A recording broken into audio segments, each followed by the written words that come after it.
eu começo a suspeitar que Cassandra nunca foi amaldiçoada por prever o futuro. Talvez essa seja apenas a versão confortável da história. A versão que cabe nos livros. A versão que transforma um problema humano em uma fábula distante. Porque, olhando com mais atenção, o que havia em Cassandra não era exatamente uma previsão. Era uma incompatibilidade. Ela enxergava algo para o qual ainda não existia uma narrativa compartilhável. Falava de uma realidade que não encontrava condições de reconhecimento. E talvez seja justamente por isso que sua voz atravessou séculos. Vivemos repetindo que estamos na era da informação. A frase tornou-se tão comum que quase perdeu sentido. Há dados por toda parte. Relatórios, gráficos, análises, especialistas, estatísticas, tendências, opiniões e interpretações disputam cada segundo da atenção humana. Nunca produzimos tanto discurso, nunca armazenamos tanta memória. Nunca construímos infraestruturas tão sofisticadas para organizar conhecimento. E ainda assim, a sensação predominante não parece ser a de compreensão, parece ser a de fragmentação. Talvez porque informação e elaboração nunca tenham sido a mesma coisa. O problema é que aprendemos a tratar como sinônimos aquilo que pertence a campos diferentes da experiência humana. A informação circula. A elaboração exige permanência. A informação acelera. A elaboração desacelera.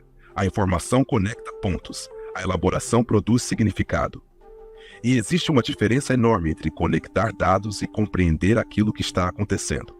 Foi exatamente isso que me levou a retornar a Cassandra. Porque sua tragédia não era a falta de verdade. Sua tragédia era a ausência de escuta. Não faltavam palavras, não faltavam advertências, não faltavam sinais, faltava um campo simbólico capaz de acolher aquilo que estava sendo dito. E então surge Ernest Becker para tornar a situação ainda mais desconfortável. Porque Becker não acredita que os seres humanos estejam simplesmente em busca da verdade. Ele sugere algo muito mais inquietante. Sugere que parte significativa daquilo que chamamos cultura existe para tornar a vida suportável diante da consciência da morte. Religiões, identidades, instituições, ideologias, projetos pessoais, carreiras, legados. Tudo isso participa de uma enorme arquitetura simbólica destinada a responder a uma condição biológica inevitável. Nós sabemos que vamos morrer. Não se trata de uma mentira vulgar, não é uma fraude consciente, é algo mais complexo. A existência humana depende de sistemas de significado capazes de organizar a experiência da vulnerabilidade. Talvez por isso determinadas verdades encontrem tanta resistência, não porque sejam falsas, mas porque ameaçam estruturas que sustentam a continuidade da vida cotidiana. Nesse ponto, Cassandra deixa de ser apenas uma profetisa ignorada. Ela se torna alguém que introduz uma ruptura, alguém que apresenta uma informação cuja assimilação exigiria uma reorganização profunda da realidade compartilhada. E não existe sociedade que realize esse tipo de reorganização sem conflito. Mas então aparece Kierkegaard para complicar ainda mais a conversa. Porque ele lembra algo que o presente digital parece ter esquecido. A vida só pode ser compreendida olhando para trás. Nós vivemos para frente, compreendemos para trás. O sentido nunca chega antes da experiência. Ele emerge depois, surge na memória, na reconstrução, na narrativa retrospectiva. E talvez aqui esteja uma das maiores ironias do nosso tempo. Construímos sistemas capazes de produzir comentários instantâneos sobre qualquer acontecimento, opiniões em tempo real, reações imediatas, interpretações contínuas, mas a compreensão continua obedecendo a uma temporalidade muito mais lenta. Nenhum algoritmo conseguiu abolir isso. Nenhuma plataforma resolveu esse problema. Continuamos precisando de tempo para compreender aquilo que vivemos. E se Becker fala da necessidade de sistemas simbólicos e Kierkegaard fala da temporalidade da compreensão, Freud introduz outro elemento desconfortável. Nem toda verdade é suportável. O sujeito não busca apenas conhecer. O sujeito também se protege. Existem mecanismos de defesa. Existem formas de negar, deslocar, racionalizar e transformar aquilo que ameaça a estabilidade psíquica. A mente humana não é um laboratório dedicado exclusivamente à descoberta da realidade. Ela também é um sistema de sobrevivência. Lacan radicaliza essa percepção ao lembrar que sempre existe algo que escapa à simbolização, algo que resiste às narrativas disponíveis, algo que retorna justamente onde acreditávamos ter produzido explicações suficientes. O real não desaparece porque construímos discursos sobre ele. O real continua insistindo, Talvez por isso determinadas questões contemporâneas produzam tanto ruído. Não porque faltem informações, mas porque a assimilação dessas informações exige transformações subjetivas, sociais e institucionais que não acontecem na velocidade das notificações. É nesse momento que Foucault entra em cena para lembrar uma pergunta que continua perturbadora. Quem possui legitimidade para falar? Porque a verdade não circula sozinha. Ela depende de instituições, depende de reconhecimento, depende de regimes históricos que definem quais discursos serão considerados válidos e quais permanecerão invisíveis. A questão nunca foi apenas quem fala. A questão sempre foi quem pode ser ouvido.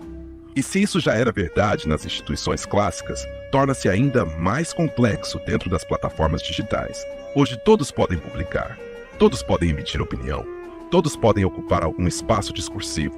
Mas a ampliação da fala não significa ampliação da escuta. A visibilidade continua distribuída de maneira desigual. Os algoritmos organizam fluxos de atenção. Métricas definem relevâncias. Sistemas de recomendação modulam aquilo que aparece e aquilo que desaparece. A promessa da democratização discursiva convive com novas formas de mediação invisível.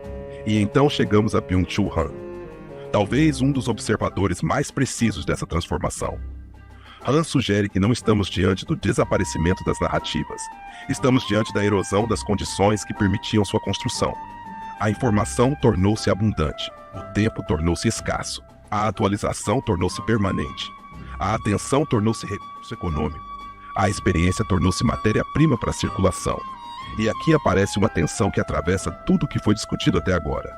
A narrativa exige duração, exige memória, exige retorno, exige sedimentação, exige aquilo que não pode ser produzido instantaneamente. Mas a lógica dominante do presente opera em outra direção. Ela exige reação, exige atualização, exige posicionamento, exige velocidade. Como consequência, passamos a viver uma estranha inversão. Produzimos mais discursos do que nunca e, ao mesmo tempo, enfrentamos dificuldades crescentes para transformá-los em compreensão compartilhada. Talvez por isso Cassandra continue tão atual. Não porque falava do futuro, mas porque expõe uma pergunta que permanece sem resposta definitiva. O que acontece quando uma experiência não encontra condições de reconhecimento? O que acontece quando a velocidade da circulação discursiva ultrapassa a velocidade da elaboração humana? O que acontece quando confundimos informação com compreensão? Eu não acredito que estejamos diante do fim da narrativa. Tampouco acredito que estejamos diante do fim da subjetividade. O que vejo é algo talvez mais inquietante.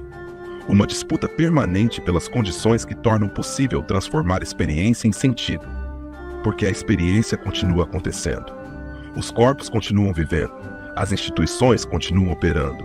Os algoritmos continuam organizando a atenção. Os discursos continuam circulando. A questão permanece exatamente onde Cassandra deixou. Não é apenas sobre quem tem razão, é sobre quem consegue escutar. E talvez o maior desafio do nosso tempo não seja descobrir novas verdades. Talvez seja reconstruir as condições necessárias para compreendê-las. Agora, se você chegou até aqui e ainda acha que isso era apenas uma história sobre uma profetisa da mitologia grega, talvez seja melhor não ler a descrição deste vídeo. Sério, deixe pra lá. Continue deslizando a tela. Continue acumulando informação sem elaboração. Continue confundindo movimento com compreensão. Afinal, nem toda pergunta precisa ser suportada. Mas se o incômodo persistir, os textos, as referências e os caminhos de aprofundamento estão logo abaixo. Quem quiser ler, lê. Quem preferir permanecer boiando, o algoritmo agradece. Eu sou a Loca do rolê. E estamos sempre mais perto da ignorância do que gostaríamos de admitir.